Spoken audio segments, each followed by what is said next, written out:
Hello, as you guys requested, I'm going to do a video about the difference working in France vs working in Singapore. First, concerning my experience in France, I had only internship, one as a saleswoman and another one as a team leader in logistics. And in Singapore, I have experience working internship as a front-end developer, as a project manager, and then as a full-time as a full-stack developer project manager for 2 different companies. So obviously my experience are going to reflect in the point that we are going to see, but you might not be experiencing the thing as I've experienced them. And if you think that I missed any major point, you can comment them in the comment section below. We are going to see a few points, and the first one is going to be the work-life balance. One thing that is different for me from when I was working in France is that in my office in Singapore, for both the work I was doing, I could come and leave when I want. By this, I mean that I just have to come before 10 and do my 8 hours of work. So for example, if I come at 9, then I'm going to leave at 6, and if I come at 10, then I'm going to leave at 7. When I was working in France, it was more on a fixed timing, so I had to be there at 9, and I was even having a card that was recording the time when I was entering the building. I would say actually having this freedom on your schedule is creating kind of like a con, because then you don't have a strict limit on when you start to work and when you end working. So whenever in France, when you are out of the office, most likely you are going to stop working. In Singapore, you will still be checking your mail and these kind of things. Actually, in France, there is a law that prevents your boss from calling you or messaging you when it's not the office hours. So yeah, there is a law for that called the right to disconnect, that made illegal for the employer to email employee after work hours. I think also it's more common in Singapore to do overtime, but it's far from being something that is mandatory. And concerning the work hour, I'm doing the same number of hours that I would do in France.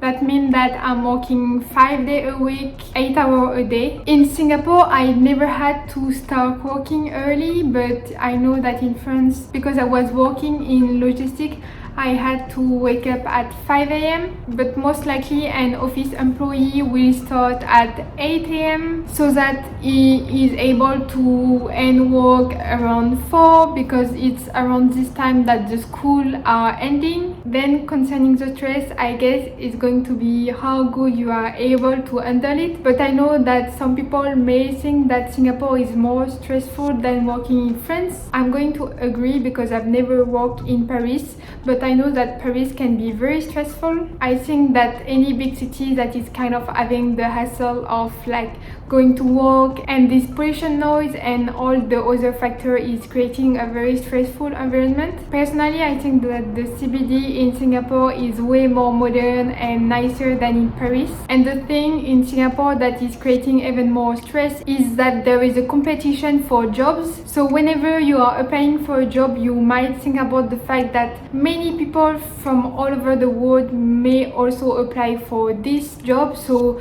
after, if you are not delivering a good result, then they might think about replacing you. So I think all this is creating a different stress that we don't have in France. Then concerning the team I've worked with, I think that in Singapore it's way more diverse in terms of culture. So here in Singapore, I got the chance to work with Japanese, Indian, American, Singaporean, Filipino. So I think this is a great opportunity to really open your mind. That's also why I like to work in Singapore, to discover all those other cultures. And one thing also is that in Singapore, I never felt like I wasn't in the right position. Being a woman engineer is not always easy when you are working with an environment with a lot of men. But for example, when I was working as a team leader in France, once I had to fire someone because he was lying on the table while he was supposed to work. But then this guy got angry at me because I did that. When I'm sorry, but you shouldn't be surprised being fired when you are just being unrespectful of your work. So yeah, this guy just got angry and say very mean thing and really treat me like so bad.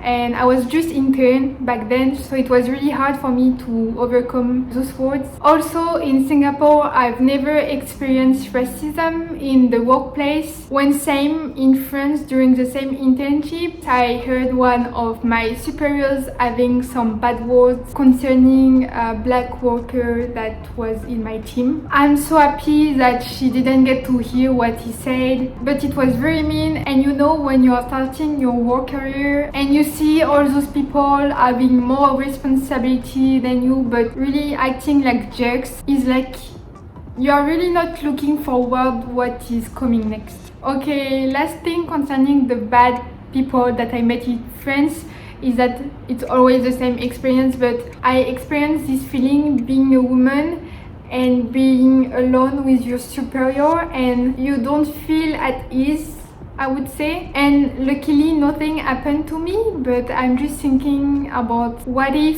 and I'm sure that this kind of situation happened to so many people in France. I don't know about Singapore, but I guess also. But yeah, all those things are really not playing in favor of, yeah, it's cool to work in France. Moving forward, I'm going to talk about how we are eating in Singapore versus in France when we are working. So you have to know that the culture in Singapore is not really to cook, but more to go to food court to get your lunch or dinner. So it's usually what we are doing with my company is that there are many food courts nearby and we just choose one and we go as a team. It's playing also a role of team bonding because then we are spending more time together and we got to talk about our hobbies that are not really concerning work. When in France we usually bring food back from home, like some leftover from dinner that we are going to microwave, and usually we are going to eat in a canteen or at our desk. Some companies are giving some voucher that you can redeem for lunch. So in this case, employees are going to have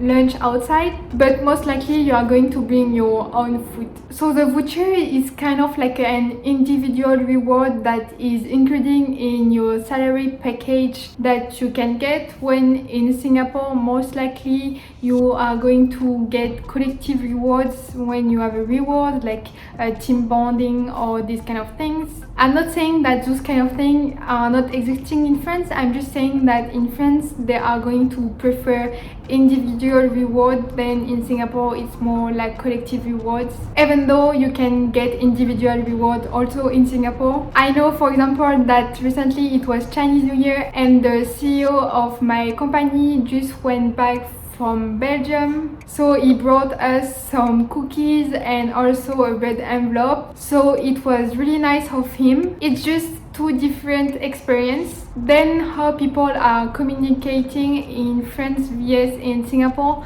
are quite different, because in Singapore we are going to prefer writing, when in France we prefer to speak directly. In my companies in Singapore we were using Slack and Teams and also emails to communicate, when in France I was just going to ask my colleague, especially if he's like few meters apart from me. There is one time when people really like to speak in Singapore is when they are meeting new people, and the culture of lunch is really important here. By that I mean that you go for lunch when you want to conclude a business or when you are meeting new people. I think this might come from the Chinese culture, like conclude business deal around a nice meal, when in France is going to be more formal. Then I think that working from home is something that is already adopted here in Singapore even before the coronavirus period, when in France it was something that was a bit more difficult to implement. Even now during coronavirus, people still prefer to go to the office, maybe because in France we really like to micromanage people, or there is not enough trust, but that's just how things are. My next point, I'm sure that you are expecting it already, is that the salary is higher here in Singapore. I feel like whenever you are going to accept a job in Singapore, they are not really going to discuss if they see that what you ask for is fair. When I feel that in France, they are always going to try to lower your salary. One thing also to take into account is that the salary may be higher in Singapore, but in France our salary is lower also because we are paying cotization for our health insurance and also for our retirement plan. When in Singapore, all this you have to handle it yourself, even though your company may offer you a health insurance, is not going to cover everything and you might have to get one on the side if you need it. Concerning the vacation leave, I'm losing so much here. In France, we are having 30 days on average, when in Singapore, I'm getting only 10 days. In my previous company, I think I was having 20 days. So whenever you are going to have leaves, this is going to be up to your company. And this might be something you want to discuss when you are signing your contract. But yeah, we come in Singapore not to be in vacation. This is going to be my last point, is that in Singapore you can evolve faster. I think it's due to Singapore being fast-paced that they are letting you try new things quicker. When in France you can just be stuck in the same position for years. This might be especially true if you are junior. To become a senior in Singapore, I would say that you need around 3 to 5 years, when in France, for example, you will need up to 7 to 10 years. But this, as always, will depend on you and also on the company you are working for and the people you are working with. Make sure to subscribe if you want to see more video. Maybe I'm going to do a video about if I prefer to live in France or in Singapore. I already have a ton of idea for that. Like this video if it was helpful and comment in the section below if you would prefer to work in Singapore or in France, and I will see you next time.